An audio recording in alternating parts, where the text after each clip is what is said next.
Chapter number 3, Change in Profit Sharing Ratio Among Existing Partners, illustration number 9.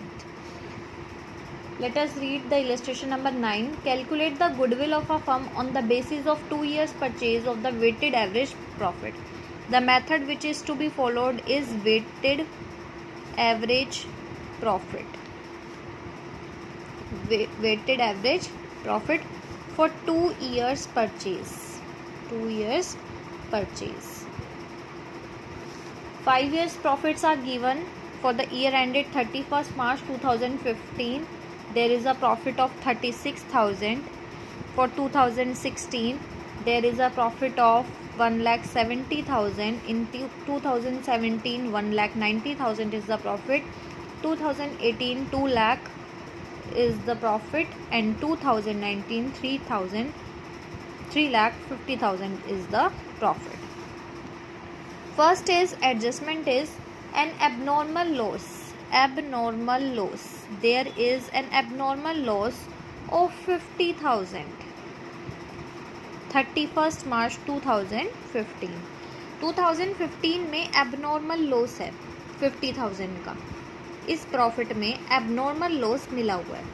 Abnormal loss जो होते हैं इन्हें हम अपने प्रॉफिट में इंक्लूड नहीं करते, तो इन्हें हम इंक्लूड नहीं करते तो इन्हें हम यहाँ पे वापस एडेड बैक कर देंगे. हमने इंक्लूड कर दिया क्योंकि कह रहे हैं 2015 के प्रॉफिट में एबनॉर्मल लॉस है. एबनॉर्मल लॉस को हम रिकॉर्ड नहीं करते हमारे एवरेज प्रॉफिट में, तो यहाँ पे हम वापस उस लॉस को ऐड कर देंगे. Next is second point is abnormal gain. Abnormal gain.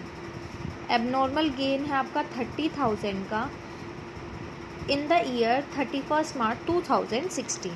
2016 में एबनॉर्मल गेन ऐड है. एबनॉर्मल गेन भी यहाँ पे ऐड नहीं होना चाहिए क्योंकि एबनॉर्मल है, तो इसे हम माइनस कर देंगे. गेन को रिवर्स कर देते हैं अपनी गलती को. जैसे BRS हम करते थे बैंक रिकन्सिलेशन स्टेटमेंट, उसमें जिस तरीके से दे रखा होता था हमें सही करना होता था, रिवर्स करते थे. तो 2016 में गेन जुड़ा हुआ है, प्लस है, तो गेन नहीं जुड़ा होना चाहिए क्योंकि ये एबनॉर्मल है, डे टू डे का नहीं है, तो इसे माइनस कर देंगे. Third point is repairs to car amounting to 40,000. Repairs to cars 40,000. देखो जब भी आप करने लगो इस पॉइंट को, ये हर क्वेश्चन में आपको जो भी टिपिकल क्वेश्चन होंगे उनमें ये पॉइंट दे रखे होंगे कि रिपेयर करा रखा है, इसे व्हीकल में डाल दिया, व्हीकल था तो रिपेयर में डाल दिया. तो इसका पहले सही देखा करो. रिपेयर टू कार है, रिपेयर टू कार आपने कराया 40,000 का. देखो रिपेयर टू कार क्या है, नॉर्मल एक्सपेंस है. Normal expense day to day में ये हमारा होता रहता है, नॉर्मल एक्सपेंसेस है. इन रिपेयर टू कार को हम एक्सपेंसेस कहते हैं और ये हमारे प्रॉफिट में से डिडक्ट होने चाहिए. एक्सपेंस है तो ये प्रॉफिट में से क्या होने चाहिए, डिडक्ट होने चाहिए, माइनस होने चाहिए. लेकिन आगे हम देखते हैं दे क्या रखा है. कह रहे हैं इन्हें हमने व्हीकल में इंक्लूड कर दिया. व्हीकल में पहली बात तो रिपेयर्स टू कार है तो रिपेयरिंग में जाना चाहिए था, लेकिन आपने इसे व्हीकल. अब व्हीकल क्या होता है, नॉर्मल एक्सपेंस होता है या एबनॉर्मल होता है, ये होता है एबनॉर्मल. एबनॉर्मल क्यों होता है, डे टू डे में हम व्हीकल नहीं खरीदते हैं, एसेट होता है, ये कभी कभी खरीदते हैं. और एबनॉर्मल एक्सपेंसेस अगर आपको याद हो तो एबनॉर्मल एक्सपेंसेस को हम रिकॉर्ड नहीं करते. आपने इसे एबनॉर्मल एक्सपेंस मान लिया. मानना क्या चाहिए, रिपेयर्स टू कार, और इसे प्रॉफिट में से माइनस करना चाहिए. तो वही करते हैं हम. रिपेयर टू कार है, इसे प्रॉफिट में से माइनस करना चाहिए 1 जनवरी 2018 में से.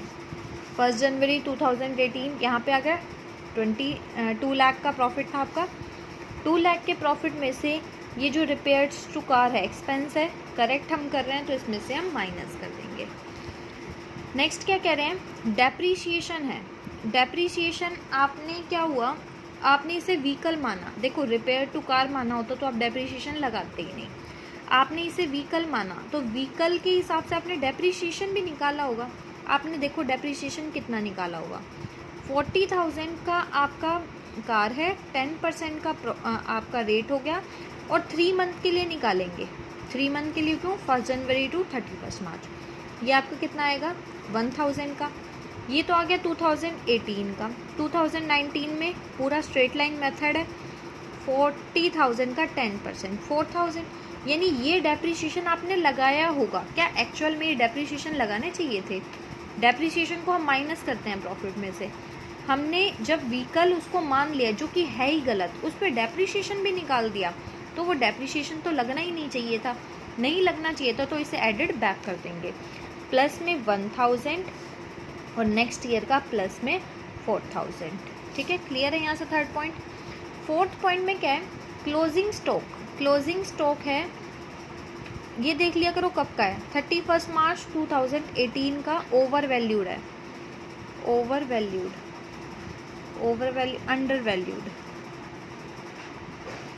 अंडर वैल्यूड, अंडर वैल्यूड है आपकी 50,000 की, यानी क्लोजिंग स्टॉक 31 मार्च 2018। इस पे मैंने आपको एक लास्ट वीडियो में अच्छे से समझाया भी था कि क्लोजिंग स्टॉक जो है वो अंडर वैल्यूड है, अंडर वैल्यूड है, तो हम इसे प्लस कर देंगे 50,000 उस ईयर में जिस ईयर में अंडर वैल्यूड है, तो प्लस आपका क्या हो जाएगा 50,000।